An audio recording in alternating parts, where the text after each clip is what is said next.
Bismillahirrahmanirrahim. Assalamualaikum warahmatullahi wabarakatuh. Alhamdulillahirabbil alamin wa bihi nasta'in wa ala umuri dunya waddin wassalatu wassalamu ala asrofil anbiya'i wal mursalin wa ala alihi washabihi ajma'in amma ba'du. Pada kesempatan kali ini insyaallah saya akan membawakan sebuah jawaban daripada persoalan matkul manajemen pengetahuan yang terdiri daripada 5 soal. Insya Allah pada kesempatan kali ini saya akan menjawab pertanyaan tersebut melalui video sesuai dengan ketentuan daripada dosen yang telah disampaikan daripada PDF yang diberikan. Kita lanjut pada persoalan tersebut. Untuk soal yang pertama ialah apa yang dimaksud dengan manajemen pengetahuan atau knowledge management dan mengapa penting diterapkan dalam organisasi pendidikan Islam, kemudian sertakan pendapat pribadi. Manajemen pengetahuan atau knowledge management adalah suatu proses sistematis dalam mengidentifikasi, menciptakan, menyimpan, berbagi, dan memanfaatkan pengetahuan untuk meningkatkan kinerja organisasi. Pengetahuan di sini bukan sekedar informasi atau data, tetapi meliputi pengalaman, keterampilan, wawasan, dan pemahaman mendalam yang dimiliki individu maupun kelompok dalam organisasi. Dalam konteks organisasi pendidikan Islam, manajemen pengetahuan menjadi penting karena dapat mendukung tercapainya visi dan misi lembaga, yakni membina generasi yang berakhlakul karimah, memiliki ilmu yang mendalam, dan mampu memberikan kontribusi nyata bagi umat. Manajemen pengetahuan membantu lembaga pendidikan Islam untuk berkelanjutan nilai-nilai luhur Islam yang diwariskan secara turun-menurun, baik dalam sebuah ajaran, metode pengajaran, maupun budaya organisasi. Contohnya dalam pesantren, berbagai metode pengajaran seperti mengajar kitab kuning atau praktik ibadah tradisional yang dapat terdokumentasi dan diwariskan secara sistematis sehingga tidak hilang seiring pergantian generasi. Namun, penerapan manajemen pengetahuan di lembaga keagamaan tidak tanpa sebuah tantangan. Tantangan utamanya adalah budaya organisasi yang cenderung tradisional dan resistensi terhadap sebuah inovasi berbasis teknologi. Banyak lembaga keagamaan yang masih mengandalkan lisan dan praktik langsung sebagai media utama pewarisan ilmu. Di samping itu, keterbatasan infrastruktur teknologi, rendahnya literasi digital, serta adanya kekhawatiran bahwa sistem modern dapat menggerus nilai-nilai spiritual menjadi hambatan yang perlu dicarikan sebuah solusi. Selain itu, ada juga tantangan budaya organisasi. Dalam beberapa kasus, pengetahuan dianggap sebagai milik pribadi, bukan milik bersama. Hal ini menyebabkan enggannya sebuah individu untuk berbagi pengetahuan karena merasa itu adalah aset pribadinya yang memberi nilai lebih. Padahal dalam Islam, berbagi ilmu adalah sebuah amal jariah, pahalanya terus mengalir.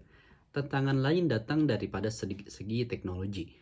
Walaupun teknologi informasi sudah berkembang pesat, namun belum semua lembaga keagamaan mampu memanfaatkannya secara optimal. Hal ini disebabkan oleh keterbatasan infrastruktur, terutama di daerah pedesaan atau wilayah terpencil di mana akses internet atau perangkat teknologi sangat terbatas. Sebagai solusi, perlu adanya kesadaran kolektif bahwa manajemen pengetahuan adalah kebutuhan strategis dalam menjaga keberlanjutan lembaga pendidikan Islam. Dukungan dari pimpinan lembaga, pelatihan bagi para pengelola, dan kemitraan dengan pihak luar yang kompeten dalam bidang teknologi dapat menjadi langkah awal dalam membangun sistem manajemen pengetahuan yang efektif dan sesuai dengan nilai Islam. Kemudian kita jawab persoalan yang nomor 2, yaitu jelaskan perbedaan antara tacit knowledge dan explicit knowledge. Kemudian berikan contoh nyata dari dunia pesantren, masjid, atau organisasi keislaman. Nah, perlu kita ketahui bahwa tacit knowledge adalah sebuah pengetahuan yang melekat dalam diri seseorang yang diperoleh melalui pengalaman pribadi dan sulit diungkapkan dengan sebuah kata-kata atau tulisan. Pengetahuan ini biasanya berkaitan dengan intuisi, keahlian, dan keterampilan yang terinternalisasi dan menjadi bagian daripada karakter seseorang. Seringkali tacit knowledge hanya bisa ditransfer melalui interaksi langsung atau praktik bersama, seperti magang, bimbingan, atau teladan. Sebaliknya, explicit knowledge adalah pengetahuan yang dapat dengan mudah didapatkan, dikodifikasikan, ditulis, didokumentasikan, dan dibagikan dalam berbagai bentuk media. Nah, seperti apa? Seperti buku, makalah, modul, pelatihan, atau video. Explicit knowledge bersifat lebih formal dan sistematis sehingga lebih mudah untuk diwariskan kepada orang lain tanpa harus melalui proses langsung dalam waktu yang lama. Dalam konteks pesantren, contoh tacit knowledge adalah kemampuan seorang kiai dalam memahami makna tersirat daripada kitab atau keahliannya dalam membina santri dengan pendekatan akhlak.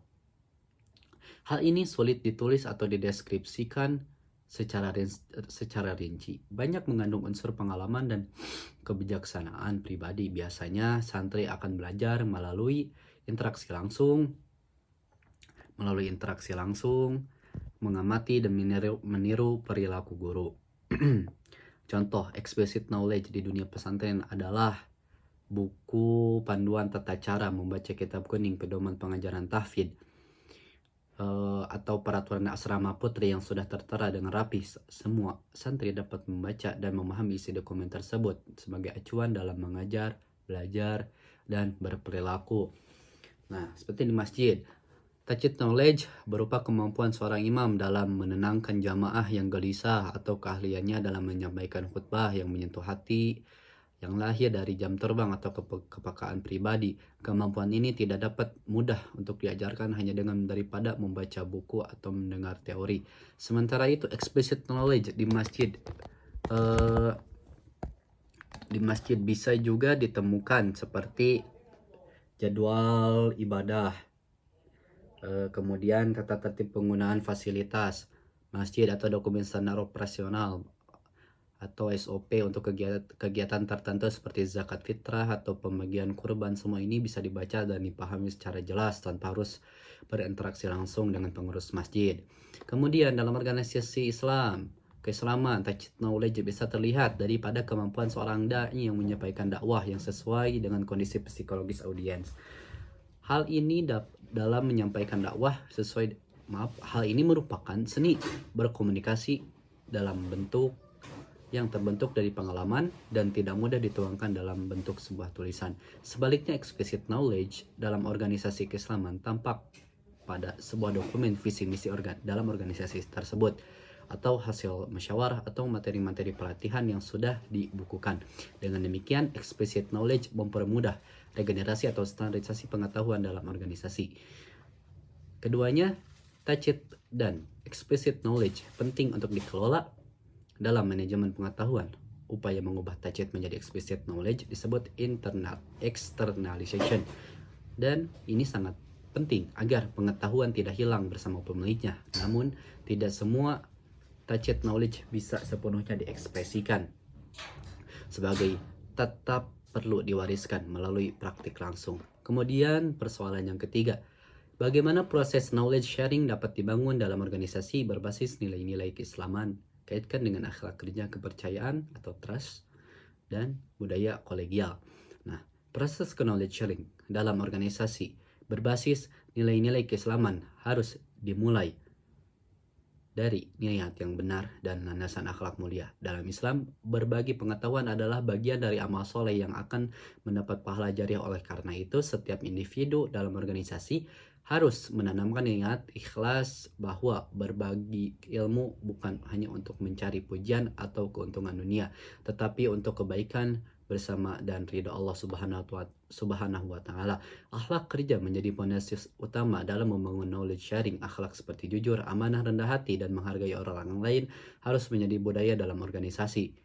Dengan akhlak ini, proses berbagi pengetahuan tidak akan diwarnai dengan sikap sombong atau merasa lebih hebat dari yang lain. Sebaliknya, setiap individu akan merasa terpanggil untuk berbagi agar organisasi tersebut semakin maju. Kepercayaan atau trust yang merupakan elemen penting dalam knowledge sharing. Tanpa adanya trust, anggota organisasi enggan untuk berbagi pengetahuan dikarenakan takut disalahgunakan atau tidak dihargai. Nah, budaya kolegial dalam organisasi keislaman ini mendorong terciptanya sebuah lingkungan kerja yang penuh kebersamaan, saling mendukung, dan saling menghormati. Dalam budaya ini tidak ada jarak atau hierarki yang kaku dalam berbagi pengetahuan. Setiap orang merasa setara untuk berkontribusi dan mengembangkan organisasi melalui ilmu yang dimiliki. Sarana knowledge sharing dalam organisasi keislaman dapat contohnya ini seperti majelis ilmu, forum musyawarah, pelatihan internal, atau kegiatan mentoring. Semua ini dapat dilakukan dengan semangat ukhuwah Islamiyah sehingga berbagi pengetahuan tidak hanya bersifat formal atau juga bagian daripada kehidupan sehari-hari organisasi. Proses knowledge sharing juga perlu didukung dengan sistem yang memfasilitasi dokumentasi dan penyebaran pengetahuan seperti buletin internal, grup diskusi sharing, atau repositori digital yang dapat diakses secara bersama. Dalam konteks pesantren, knowledge sharing bisa dibangun melalui kegiatan bahsul masail di mana para santri, ustadz, kiai bersama-sama berdiskusi masalah keagamaan dan berbagai pandangan untuk mencari solusi. Kegiatan ini mencerminkan kolaborasi berbasis nilai-nilai Islam. Kemudian, tantangan dalam membangun knowledge sharing berbasis nilai-nilai Islam adalah mengatasi sebuah sikap individualis atau rasa enggan sharing, rasa enggan berbagi karena khawatir untuk tersaingi. Oleh karena itu, penanaman nilai ikhlas, amanah, dan pentingnya amal jariah harus terus ditegakkan dalam sebuah organisasi. Kemudian, nomor 4, sebutkan dan jelaskan tahapan dalam siklus manajemen pengetahuan. Mana tahapan yang menurut Anda paling krusial dan mengapa? Tunjukkan contoh penerapan dalam konteks organisasi yang Anda kenal.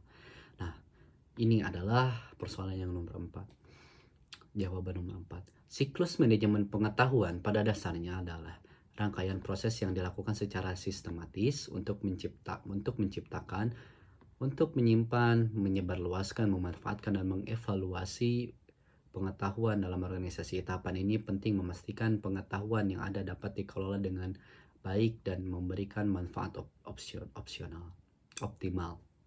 Tahapan pertama dalam knowledge creation atau penciptaan pengetahuan. Pada tahap ini pengetahuan baru dihasilkan baik melalui penelitian, pengalaman, inovasi maupun kolaborasi.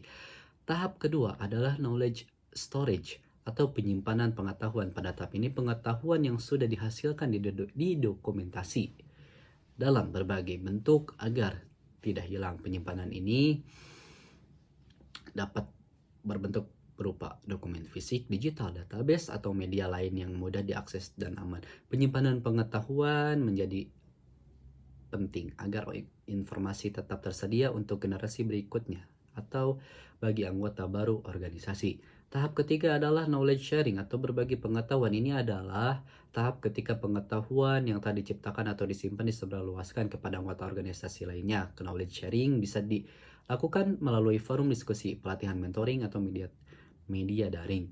Tujuannya adalah memastikan setiap anggota organisasi mendapatkan manfaat dari pengetahuan yang ada.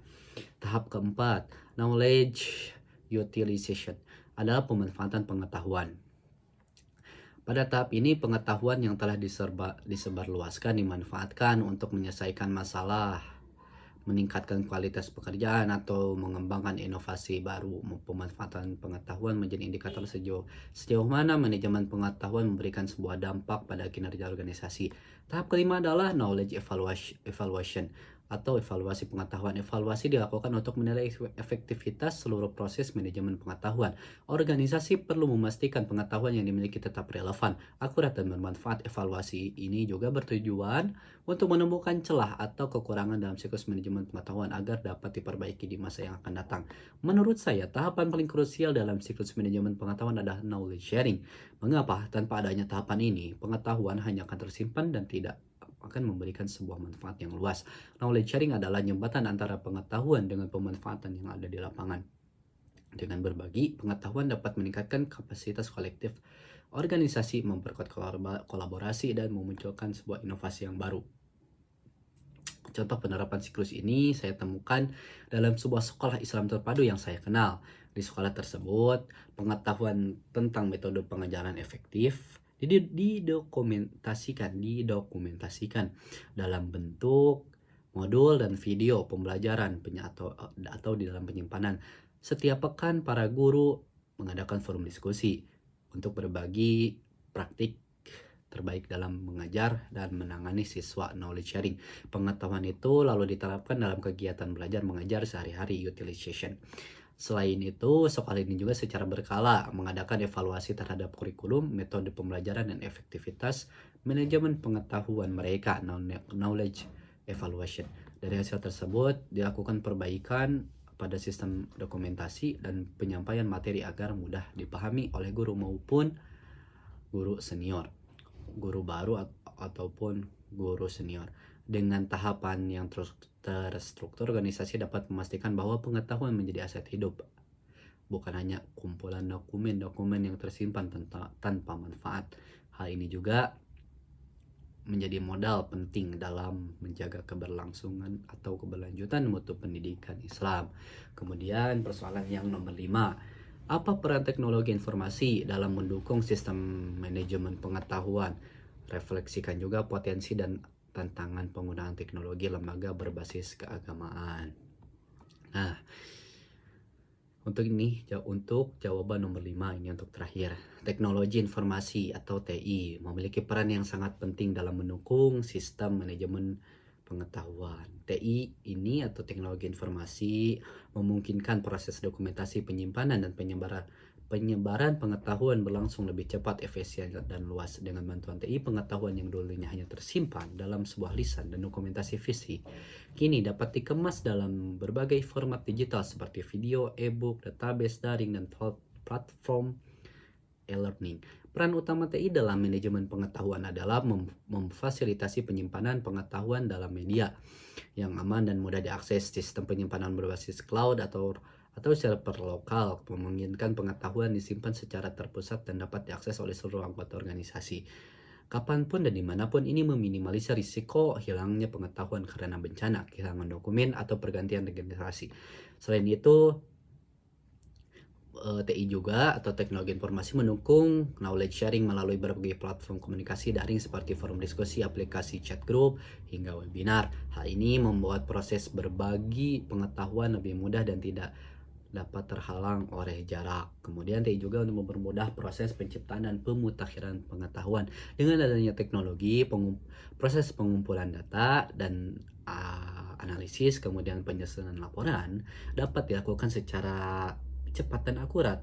Hal ini memungkinkan organisasi keagamaan mengembangkan pengetahuan baru yang lebih relevan. Kemudian seiring berkembangnya zaman bisa lebih relevan lagi, lebih efektif dan efisien.